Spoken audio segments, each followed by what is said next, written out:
एक गांव में एक बिना हाथ और पैर वाली चुड़ैल रोज रात में आती थी।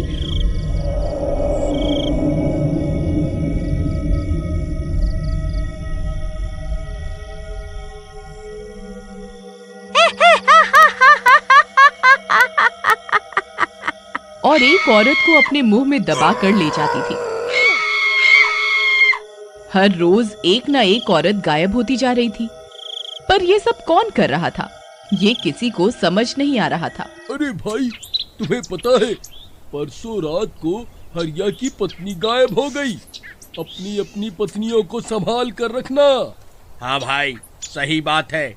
चाहे हमारी पत्नियां हमें चाहे कितना भी दुखी करें, आखिर हैं तो हमारी पत्नियां ही।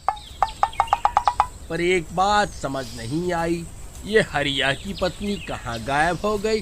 अरे भाई, मुझे तो लगता है कि हरिया से दुखी होकर कहीं खुद ही तो मायके नहीं भाग गई।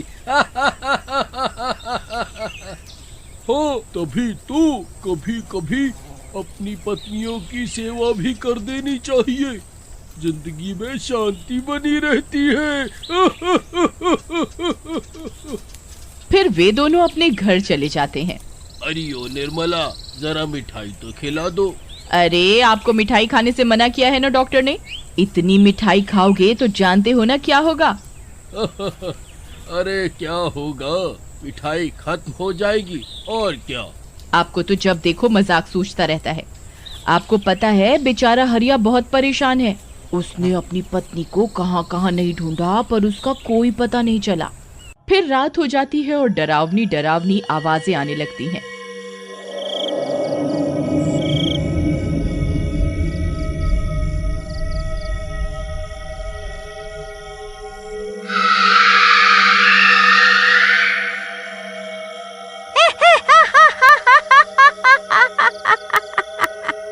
फिर चुड़ैल आती है और वह अपने मुंह में श्याम की पत्नी को दबा कर ले जाती है।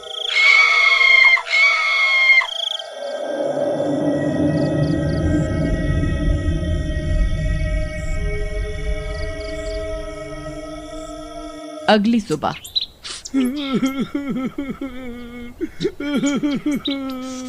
अरे भाई, मेरी पत्नी का कोई पता नहीं।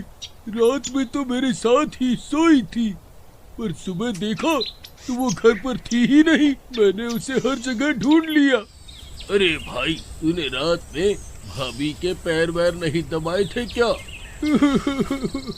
दबाए तो थे। इसने बोला भी था कि मुझे छोड़कर कभी नहीं जाएगी, फिर पता नहीं कहाँ गई। श्याम भैया, कल भाभी तो मेरे साथ ही थी। उनकी बातों से तो ऐसा नहीं लगा कि वो आपको छोड़कर जाने वाली है। अजी, ऐसा तो नहीं कि कुछ और ही गड़बड़ हो।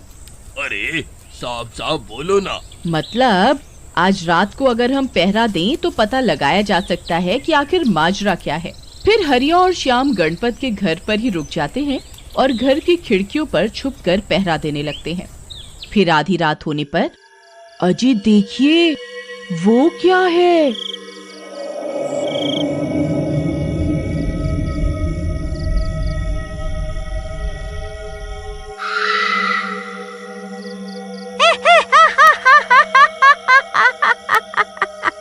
हवा में ये क्या उड़ता हुआ जा रहा है। अरे दैया, ये तो कोई चुड़ैल लगती है, लेकिन इसके हाथ पैर तो है ही नहीं, सिर्फ मुंह है। ये कितनी डरावनी है। अरे भाई हरिया, तुम्हें पूरा यकीन है कि ये तुम्हारी पत्नी की ही साड़ी है? हाँ भाई, पक्का यकीन से कह सकता हूँ, ये लाल साड़ी उसी की है, क्योंकि उसके सारे कपड़े मैं ही तो इस्त्री करता हूँ। हाय रे प्रियतम। लो, सीखो कुछ हरिया भैया से, निकम्मे कहीं के। फिर इतने में वो चुड़ैल उन सब की आवाजें सुनकर उन्हें देख लेती है और उसी घर के बाहर खिड़की के पास आकर हवा में रुक जाती है।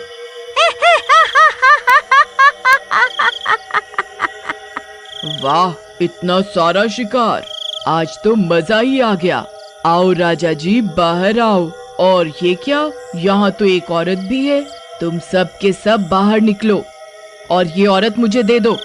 इसके हाथ बहुत सुंदर हैं। मेरे बहुत काम आएंगे।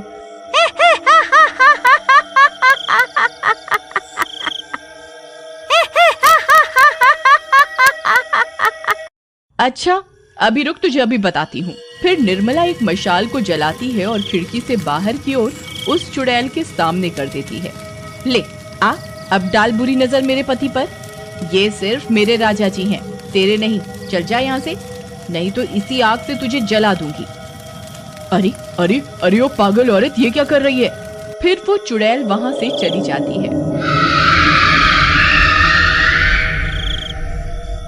अरे वाह भाई निर्मला, आज तो तुमने बचा लिया।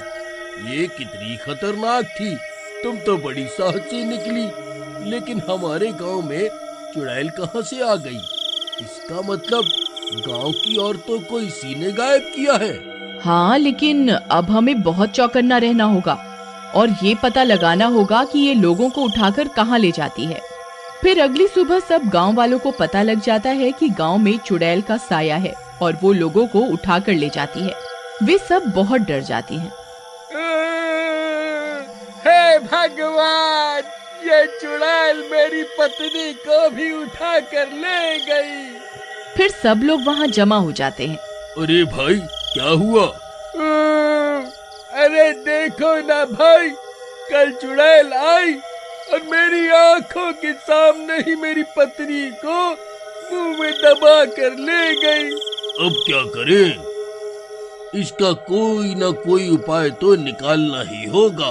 ऐसे तो ये हमारा सारा गांव ही खाली कर देगी। मेरे पास एक तरकीब है ये सब पता लगाने की। फिर सब गांव वाले मिलकर एक नकली पुतले को साड़ी पहनाकर घर के आंगन में लिटा देते हैं और खुद छिपकर देखने लगते हैं। निर्मला, तुम्हारी तरकीब तो काम करेगी ना? उसे पता तो नहीं चलेगा ना कि ये नकली है? आप तो ऐसे कह रहे हैं जैसे वो मेरी अम्मा लग रही है, जो उसके बारे में मुझे सब पता होगा। रुकिए जरा, अभी देखते हैं वो बेवकूफ बनती है या नहीं। अच्छा भगवान, इतना गुस्सा क्यों करती हो? फिर आधी रात होने पर चुड़ैल वहाँ आ जाती है और यहाँ वहाँ अपने शिकार को ढूंढने लगती है।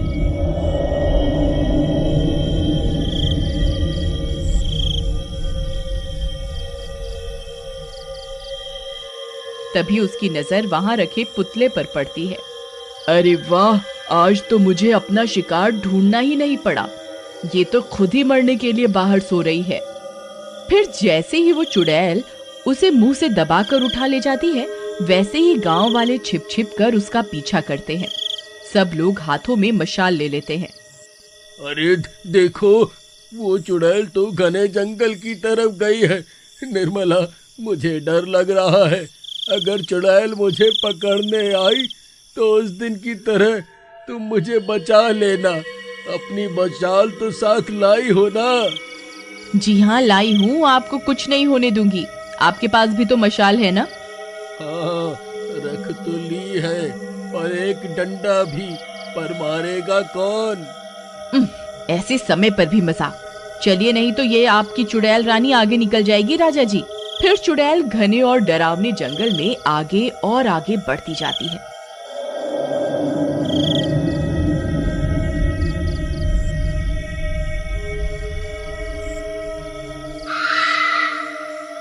और एक बहुत बड़े और पुराने बरगद के पेड़ के पीछे चली जाती है। वहाँ बहुत अंधेरा होता है। सब लोग डरते डरते आगे बढ़ते जाते हैं।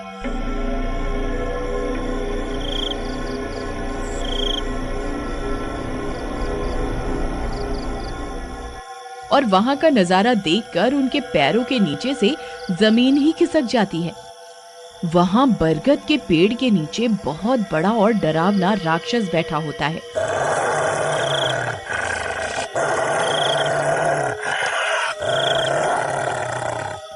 अरे ये क्या है? ये तो बहुत ही खतरनाक और बड़ा राक्षस है।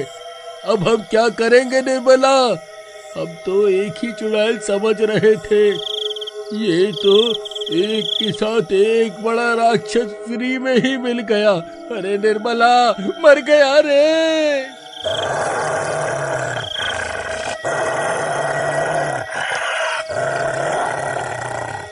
अगर आप इसका अगला भाग देखना चाहते हैं तो कमेंट करके जरूर बताएं। Thanks for watching.